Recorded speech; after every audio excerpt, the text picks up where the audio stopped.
Bob Herberts' OpEd.tv is made possible in part by the CUNYTV Foundation with the support of Ann Ulnick.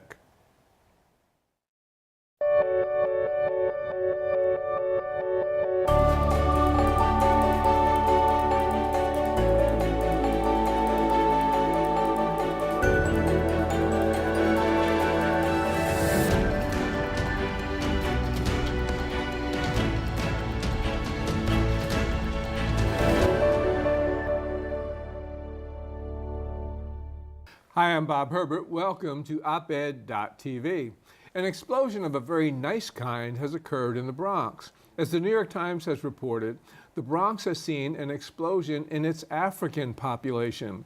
And that would naturally include a lot more children and young adults, and many of them are finding their way to Bronx Community College. A decade ago, there were about 200 students from Africa at Bronx Community. Now, there's close to 1,000. What's this all about? We'll find out from the president of the college, Dr. Thomas A. Isekenegbe, and one of the school's standout students, Bright, yes, his first name is Bright Igbinigun. Gentlemen, welcome. Thanks so much for coming in. I appreciate it. And thank you for having us on your show, Bob. Thank you so much. So, Doctor, tell us, why has there been this influx of people from Africa in the Bronx? Again, as what you find for most immigrants that moving into a certain area, they have always family connections there already. Mm-hmm. So when most people either living from Nigeria or from Ivory Coast or from Ghana, or you name it, from anywhere in the African continent, they're looking for where they already have a family structure and a family establishment. And they start to gravitate towards that neighborhood. If you go to the Bronx, if you go to 149 and 3rd Avenue, if you go to off Grand Concourse, you know, I'm sure you know the streets. Yeah, I know what you're talking about. But yeah, there are a lot of African families that are already settled there. So when people get either their green cards or something, the opportunity to come in, they tend to gravitate towards those areas there. One of the other reasons is the diversity of the Bronx. Right. And if you look at people from everywhere, from all over the world, and people feel comfortable moving to places that feels like home. Do you agree with that, right? Yeah, I agree with you 100%, because apart from having families in the Bronx, we could all travel to City College or go to Manhattan for studies if we find out Manhattan is welcoming, or if Bronx Community College is discriminatory. But that's not the case. So right.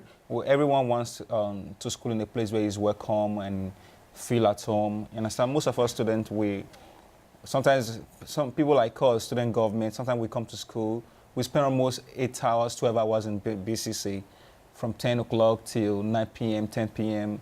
every day, because we feel at home. We feel we are welcome here, and the place is diverse, and we could utilize the resources available for us. So the school becomes almost like a second home for the students. You know what? That's absolutely true. Yeah. Yeah. So you're from Nigeria, Doctor, is that right? Absolutely right. I'm from Nigeria. When you came to the United States, well, when was it, and what were the circumstances? Why did you come? In fact, I came in 1981. I did my undergraduate work way back at the University of Nigeria. I was looking for a place to go to school. You were already a young man. I was already a young man. You're absolutely right. I was looking for a place to go to school, to get a master's degree, to go back home, actually to be involved in the preparation of teachers, because I love teaching. And so my first stop was at Indiana State University. Did my master's degree there, then move on to do the PhD program in education. The rest is history. Happened to be one of those that decided that I was going to stay and get my piece of the American dream. So is that what made you stay? Were you just so impressed and you became a believer in the dream?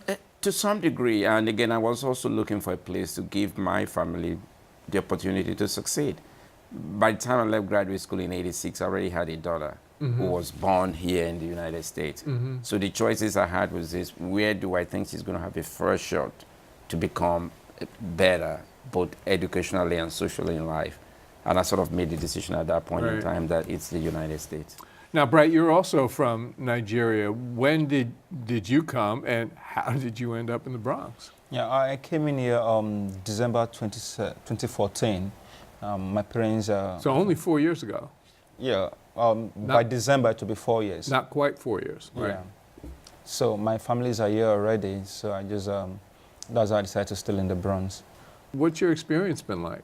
I have no regret living in the Bronx because I found people who are welcoming. The Bronx is a nice place to stay, to be, and it's a nice environment for us, and we are proud of the Bronx. So you have 1,000 students at Bronx Community College, roughly 1,000 students from Africa. From 27 at the countries. school. You have students from 27 countries. Right, African countries. From 27 African countries. Right. One of the points you made was that these students are doing very well. Right. So talk about what is it that makes these students tend to flourish at Bronx Community? Again, you see, like I said, correctly, we have 27. We have students from 27 African countries, but from the Francophone and the Anglophone African-speaking countries. Remember again that most of them already have the roots, family roots in the Bronx. So they tend to gravitate towards Bronx Community College. Back home, the first, Bright, I think will agree with me, the first and most important thing in any family is education.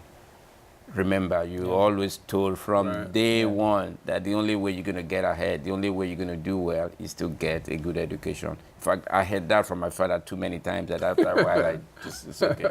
Yeah. So most of the students come in here, they know that the only way they're going to be part of the fabric of the American society, the only way they know they're going to get on in the American society and actually move on, it's education. Right. So when they come into the college, they see it as a tool that they can use for their own personal social mobility and that of their families. So the students are doing very well, but there must be some challenges also. I mean, they're a long way from home. They're encountering certain cultural differences. Talk about some of the difficulties the children and the college students might be facing. Two challenges really. One is language. Those of them from Anglophone African-speaking countries where English is already the official language of instruction, they tend to get along. But remember, there's always the American English. The way we spell things. Even me as an adult coming in 81, it took me a while to get hold of things. So that's the language one. But even look for those that are coming from Ivory Coast, from Mali, Cote d'Ivoire, as they will call it, and Senegal, where French is the official language. They're coming in first, they have to do the immersion in English language. And they do that rapidly before they transit on into the English college level speaking classes. Right. The other issue, I think this young man will agree with again, is that of culture. Remember, it takes a while for you to, when you move from one country to another, to learn the culture. When I'm talking to somebody, I got to look at you in the eye. When I'm shaking your hands, I got to hold your family. But in my culture in Africa, you're not supposed to look at an elder when an elder is speaking to you. When your professor is talking to you, you're not supposed to look at them. Is that right? Right. Because they're supposed to be your superior and your supervisor and somebody, But so some of those language and cultural issues takes a while for the students to get used to. Again, in today with Islamophobia, if you're a Muslim, you come in, that again factors into it that you got to prove to people that you're a genuine resident of the Bronx. It doesn't really matter what your religion is. Bright, are there any issues that you've had to struggle with since you came here? Yeah, just like you said, the issue of the right pronunciation of what American fits to be right pronunciation, like compared to what we've already been used to, the English, kind of English we speak in Nigeria. So those were challenges because when you speak, people tell you you have accent. So,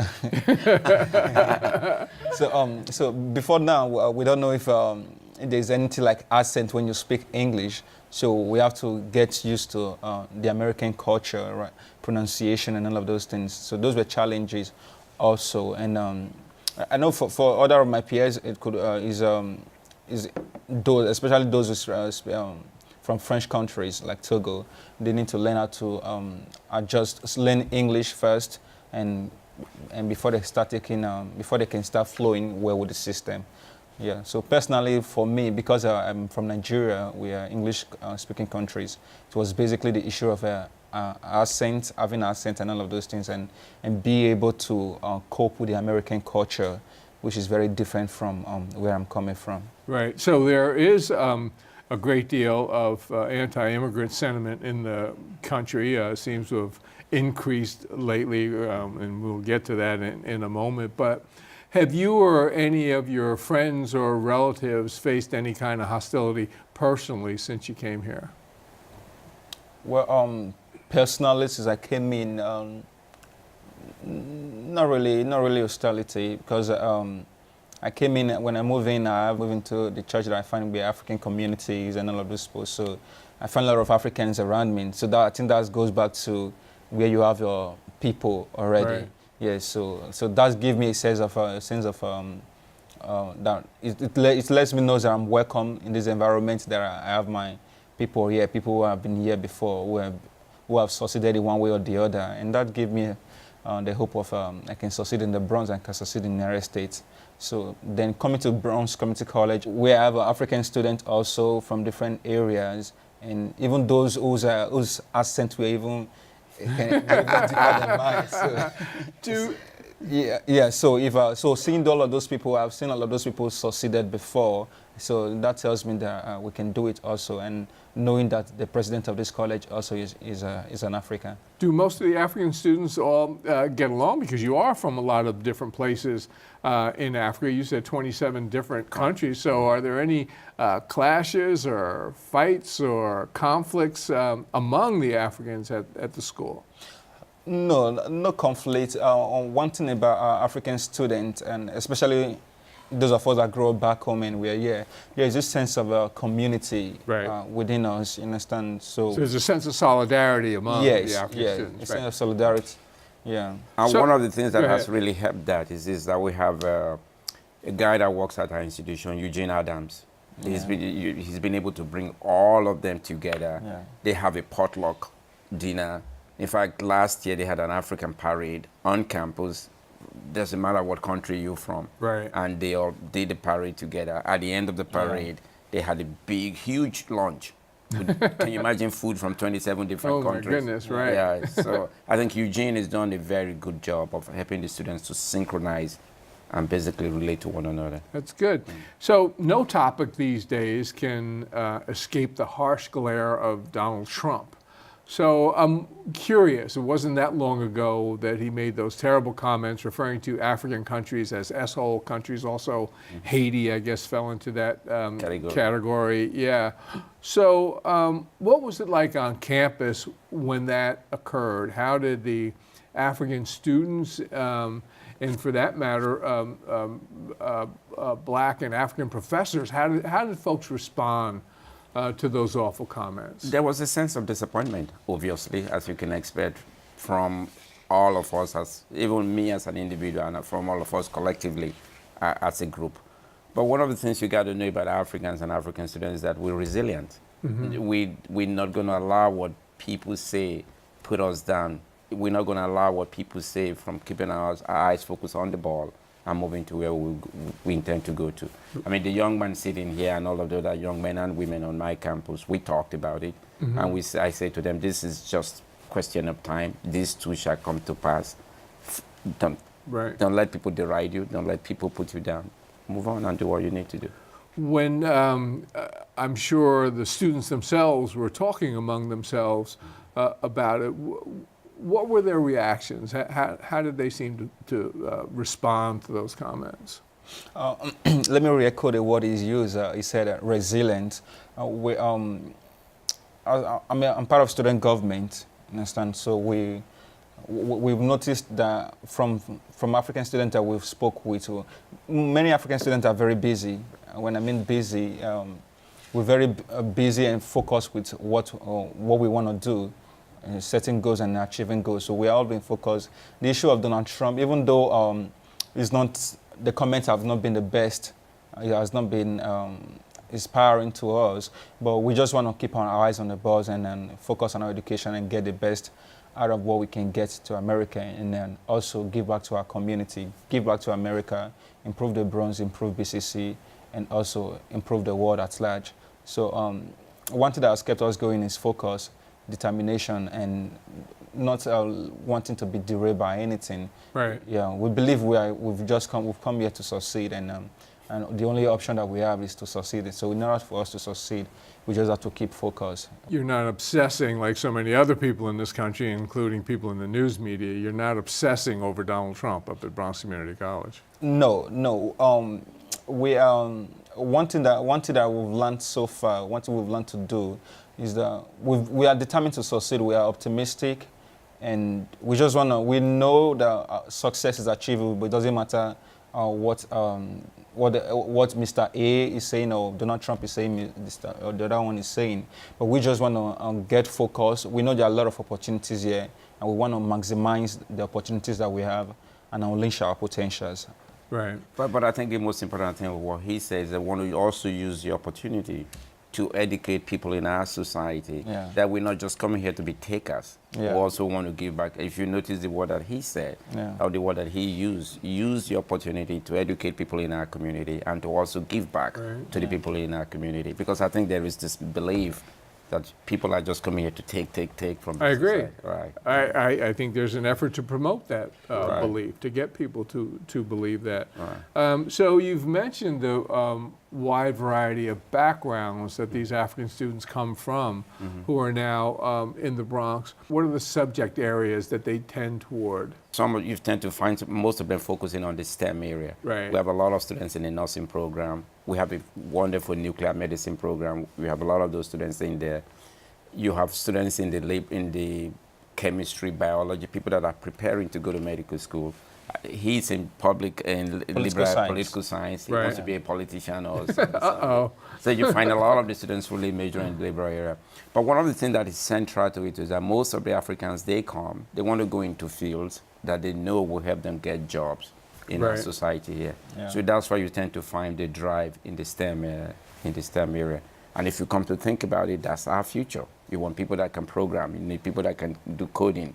You know, people that can fly your drones. You know, people that can, we have an automotive program. You know, people that can fix your cars. Right. So you find these students coming in there to major in these areas because they want to get out there, get jobs, and help their family and the society. Will most of the students go on to a four-year college? Absolutely. 60% of them transfer on to Lehman, City, John Jay, Baruch. Yeah. So you want to be a politician. Be careful what you ask for. Tell me why, and do you have a sense of how you might pursue this? Well, one thing that we've noticed in the society, whether back home in Nigeria or other African countries and this in America, is that people are apathetic to politics. And I believe that one of the reasons that why the change we've long desired has not yet come is because of apathy, political apathy. So I want to be involved in politics. I want to be involved in making changes that affect our society.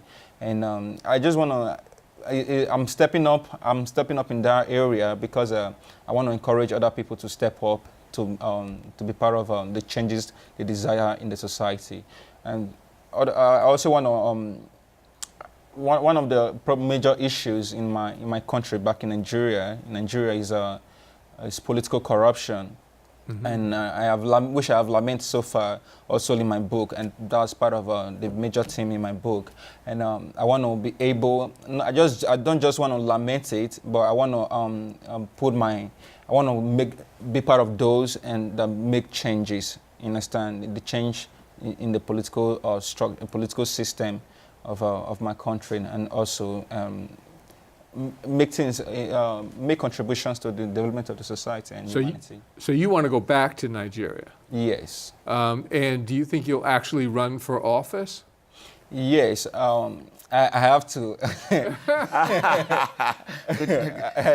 I have to run for office because in order for you, I know we can all make changes in different level at different points that you are, but I want to join the political sector, and I want to be able to. I want to join the decision-making processes of the country and be able to influence decisions also. Because sometimes when we lament decisions of political leaders, is because they are there. They make decisions that they seems right. Whether you like it or not, or whether you like it or you don't like it. But when you are there, you will be able to hear your opinion from the perspective that you see issues. Then you are making your voice heard, and you are making the voice of the people heard. But if we all stay back and say, okay, politics is corrupt, politicians are doing that, politicians are wrong, then the nation will remain stagnant. The society, the change we desire, we won't see the desired change. Yeah. Can I just interject? you're talking to maybe a possibly future governor from a future president of Nigeria. Oh my goodness, how about that? Yeah, he's indicated that to me, so I wouldn't be surprised. We'll have you back and we'll talk about your we'll talk about your journey. Yeah. So you mentioned your book. You look a little young to be writing books now. But anyway, tell us about that. What is your book and how did this come about? I Must Return Home. Yeah. Okay. What's it about and what made you write it? I Must Return Home is a collection of poems. Poetry. Yeah, it's poetry in which I examine the political disillusion, the vagaries, the menace, and the economic poverty of Nigeria, and I decided to put into writing because so many years we've witnessed so many political corruptions in the political sector of Nigeria. So I just want to use this book to let Nigerians know that even though I'm not in Nigeria, I share in their pain, the pain that they are going through, and I feel their pain. So part of the book is where I spoke to those in diaspora. But when I say diaspora, it doesn't really mean Nigerians only. Whether you're Dominican in diaspora, you're Puerto Rican in Palestine in diaspora, wherever you come from, on the need to give back to your community. Understand? So I see giving back to your community as a way of eradicating or reducing poverty in your nation. So if we can all give back to our community, then we can wipe the tears of those who are crying endlessly. And I think that you're correct. I mean, so many of these folks from so many different parts of the world are actually facing similar kinds of challenges, similar kinds of difficulties, political, economic, and otherwise. But you are very much engaged and apparently intend to become even more engaged. But Doctor, you've talked a great deal about the importance of young people and others becoming engaged, and not just in their studies or on college campus, but even beyond that. Explain why you think, in our last minute or so, explain why you think engagement is so important. I think it's very, very important. And if you look at that notion that this generation, they are our future. And if they are our future, if we agree on that premises, on that concept, then we need to get them to be involved in our society right now. Because I think it's very important. They need to, what are the issues that are facing your neighborhood? What are the issues that are dealing with your neighborhood? How do you get to become part of the solution? We know we can all identify the problems. If we're not part of the solution, I think he said earlier on, then we're not moving anywhere. So I tend to encourage young men and women. It doesn't matter whether you live in Melrose section of the Bronx, whether in the 149 section of the Bronx, go in there, either through your church or either through your community groups in there to see what are the issues there.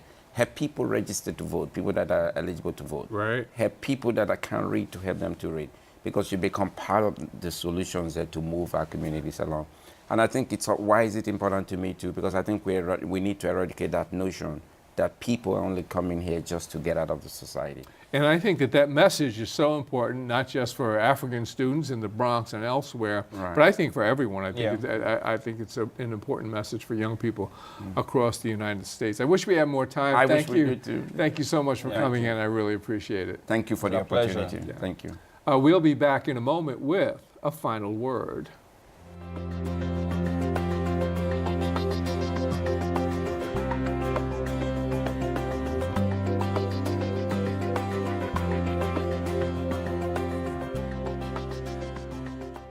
Having spent nearly half a century covering news stories of all kinds, from an earthquake in San Francisco to the release of Nelson Mandela after he spent 27 years in prison in South Africa, to City Hall politics right here in New York, it is weird to see the way that one man, Donald Trump, has dominated the news cycle for the better part of the past 2 years.